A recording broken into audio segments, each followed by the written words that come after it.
Sita laid her head on Rama's shoulder, and Rama carried her to the bed they had made for him. Sumantra relaxed and lay on his back, looking up at all the stars of heaven through the trees. Then he was asleep, and Guha's people covered him with blankets. Guha leaned back against a tree and looked at Lakshmana.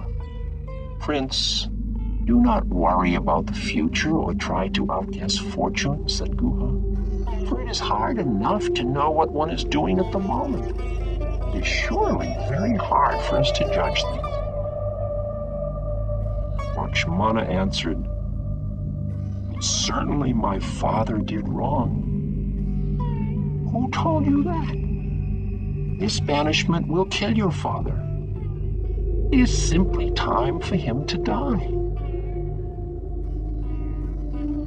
When the sky started to get light, Rama woke.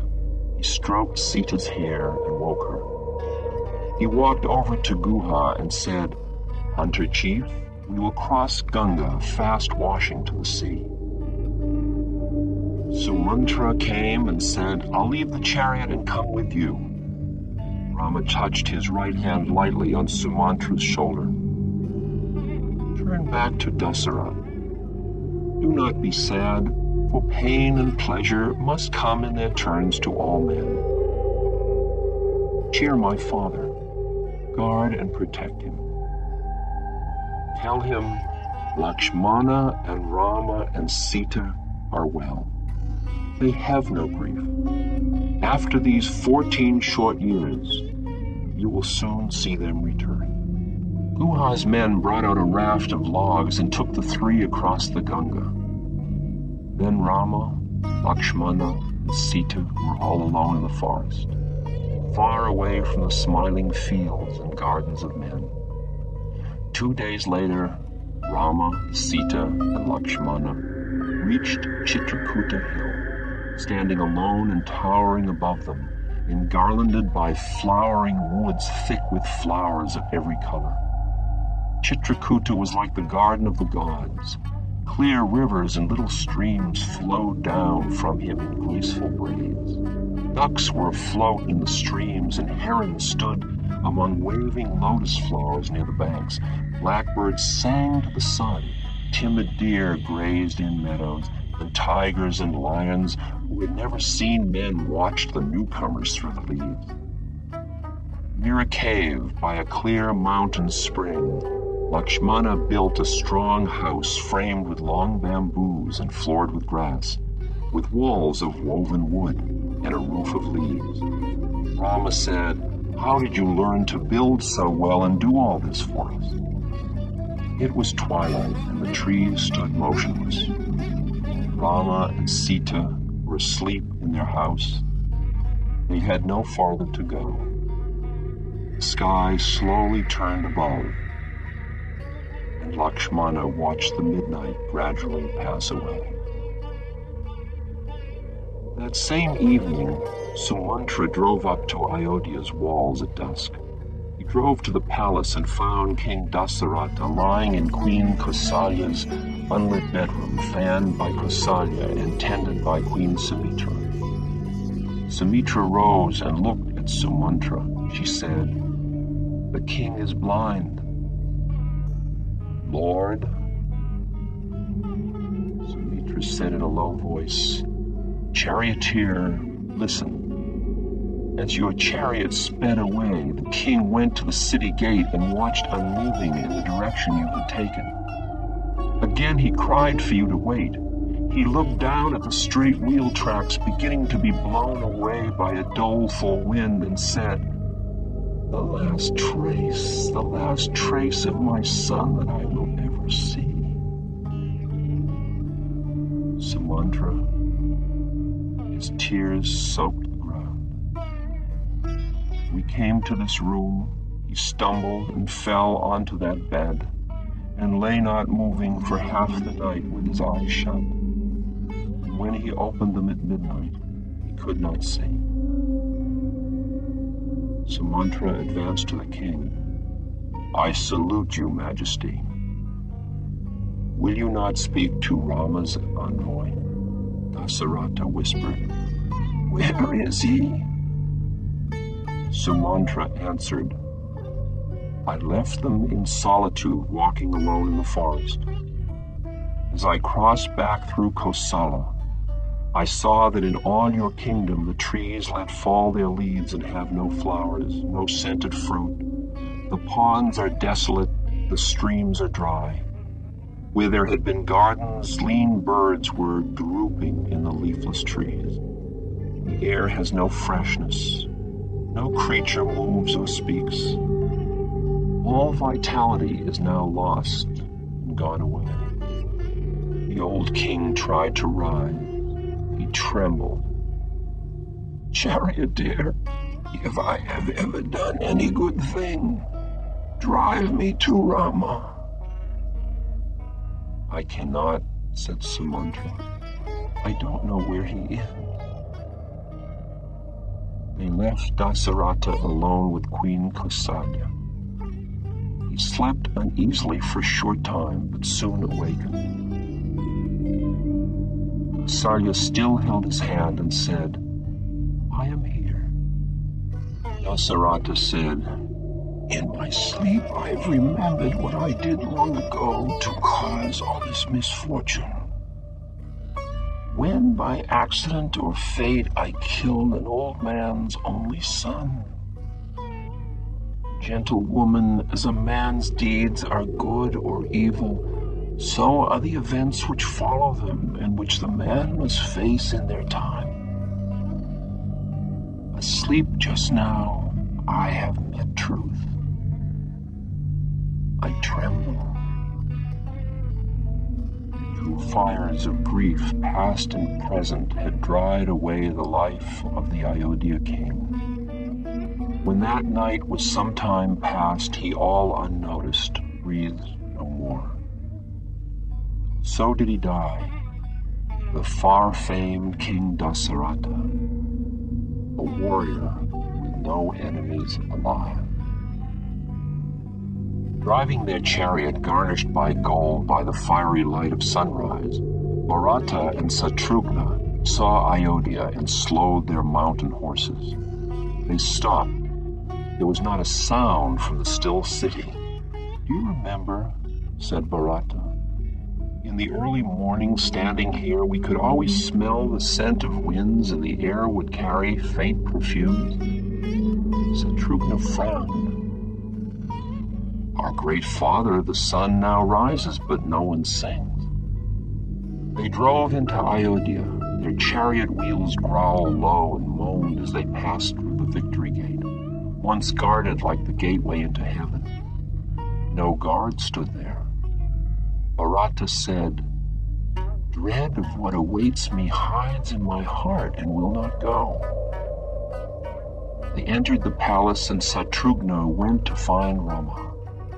Bending his head, Bharata walked slowly to his mother Kaikeyi. He knelt and held her feet, then stood and asked her, but where is my father? Kaikeyi said, my son, every marriage must end in sorrow unless both man and wife die together. He lives no longer. He has died. Bharata took ashes from an incense dish and rubbed them on his brow. He said, how hard to bear. What did Dasarata say when you last saw him? He said, who will see Rama again? Bharata stood grave as the ocean and still as the sky. His eyes burned like red gleams of hell's light. Where is Rama? Your father disinherited Rama so that you could take this kingdom. He banished him and died from the grief of parting. Why? Whom did Rama wrong? No one. Why are you not delighted, said Kaikeyi. I used my two wishes. Ayodhya is yours. You are the king. How hateful, Bharat ran from the room. He ran to Queen Kausalya and knelt before her. Mother, I did not know. I don't want to rule others. I don't want possessions. I know nothing. Enough. You are innocent. Kausalya laid her hand on his head. No one blamed you. Bharata said, in my youth, time's true nature was hidden from me. But now I see all his harmful ways. I'll never forgive what my mother has done. He turned to the family preceptor. Vashishta, how will my mother be born in future lives? She will never understand, never know the true, said Vashishta. She will doubt life while facing the sun. She will be a mad beggar eating dirt from a skull. She will be a miser living alone and robbed by thieves. She will betray friends and dash the hopes of poor men. In this very life she will not live to see Rama return. All this will be her lot, unless you forgive her, Bharata. Bharata said, I forgive. Vashishta said, compassion is great enough where it can have no effect. Used to accomplish something, it is supreme. When the mourning for Dasarat was ended, Bharata told the charioteer Sumantra, only the son firstborn may be king. I will go and take Rama's place in the forest. Sumantra first asked the elephant god Ganesh, remove the obstacles, smooth our way. Then he drove Bharata out of the city into the forest, the wide road to Rama.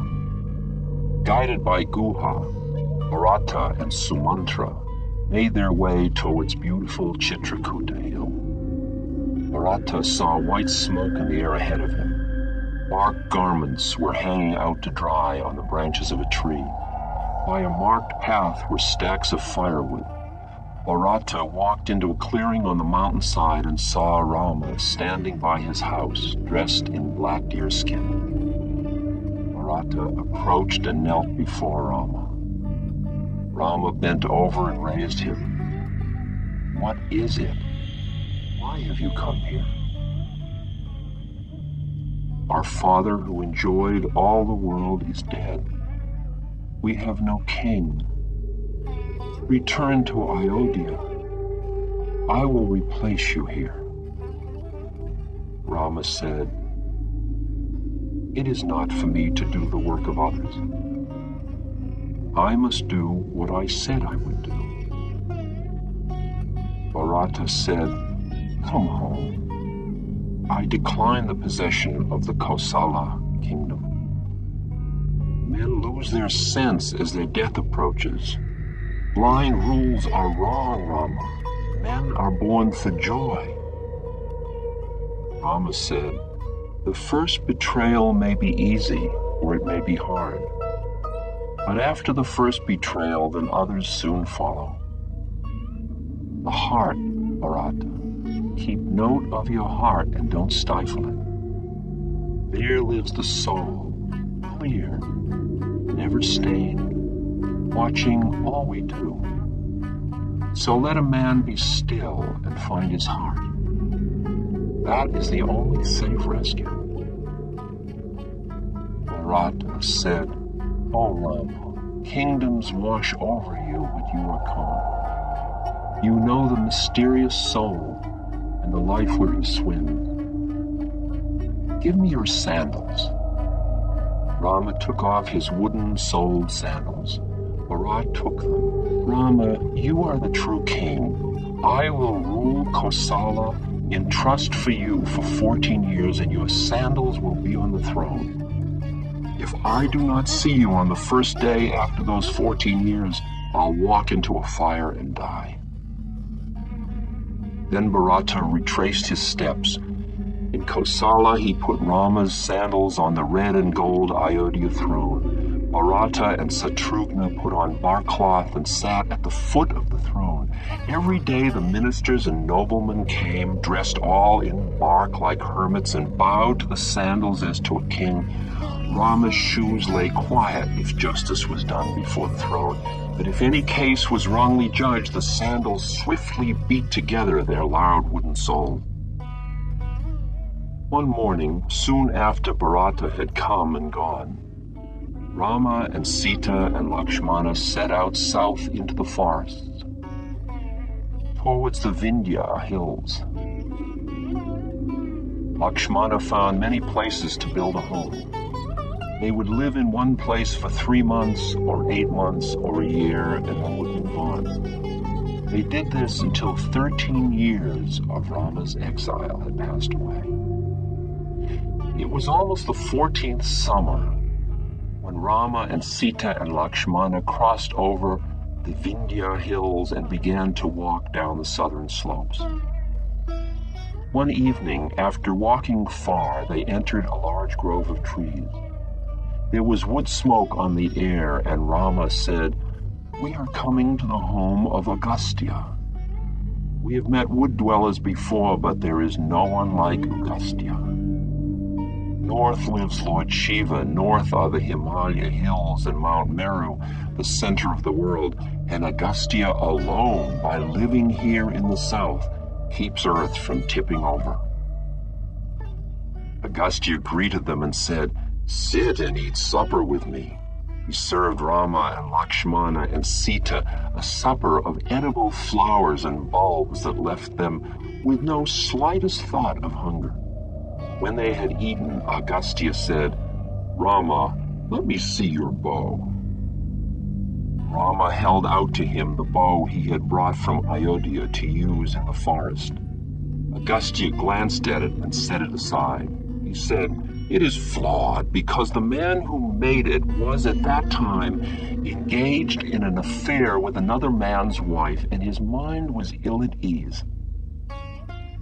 Agastya brought out a long bow and a covered quiver and gave Rama the bow. That bow was backed with diamonds and curving gold plates. Its belly was smooth and painted with colors like Indra's bow of rain. It was covered with gold on its tips, and its bowstring was unbreakable. Then Agastya opened the quiver and took out from it 2 arrows made from long grass stalks and veined with vulture feathers, one bladed with brass and the other with silver. He gave the silver one to Lakshmana and the brass one to Rama. Agastya said, "I found these things in the forest. I think they have fallen from heaven, perhaps during the confusion of Ravana's attack many years ago. This bow will bear the weight of those weapons Vishwamitra taught you. The blades of these arrows have never needed to be polished or sharpened, and I think they may be infallible, shot by the right person." In the morning, Agastya led Rama out onto a spur of the mountains, high on a hillside looking south. Below them, the thirsty, dry jungles of Dandaka forest reached out to the south as far as they could see. "We are far from Lanka," said Agastya. "The edge of Dandaka is the frontier of the Rakshasa kingdom on earth. Dandaka knows no master but Ravana. Whoever goes down there must be himself his own protection." Agastya embraced Rama and said, "Rama, demons do not love men. Therefore men must love each other." Rama and Sita and Lakshmana went downhill into Dandaka. The air was wavy and hot. There was a hot wind, and shreds of bark fallen to the forest floor rustled as the sun got hotter. All Dandaka was creaking in the heat, warning away men. The wind blew in gusts, and they heard screams from the lines of dead, whistling canes bent down in the wind. Dandaka stretched before them, fearsome and wild and wide. Past stumps and trunks, Lakshmana led them on into the hair-raising wilderness. and Dandaka grew deeper and denser, and vultures sat on bare branches. Then at noon they saw the 84,000 little Valakilya saints of the wood. They were people smaller than a thumbnail, floating in the air, looking like motes of dust in the sun. They spoke to Rama and said, "O child, it is a sadness to live here. Rakshasas prowl for flesh by night. They overshadow the darkness as though they would crush the mountains down. We have seen mountains of bones from the victims they have slaughtered. White bones, Rama. Free this ancient forest and deliver us from the night wanderers." Rama answered the little saints, "I have strayed from the Dharma of warriors if this has happened while I was near you." The Valakilya said, "O Rama, like the moon, the Rakshasas cannot bear you. We are peaceful. We think war is better than fear, if you will fight it for us." Rama and Sita and Lakshmana left the Valakilyas, and Sita said, "We are now forest people. Do not carry war with you. I have heard that Lord Indra, when he envies the merit won by an ascetic, will take on the guise of a warrior and go into the forest and leave his sword with a hermit for safekeeping and go away. So the ascetic will keep by him a sword sharpened only to kill men. Then he will begin to carry it with him. Then he will one day draw it and will kill." Rama said, "Princess, war is within us. It's nothing outside. While he may, a warrior like other men enjoys peace. But misfortune and peril make him flare up in anger and resist.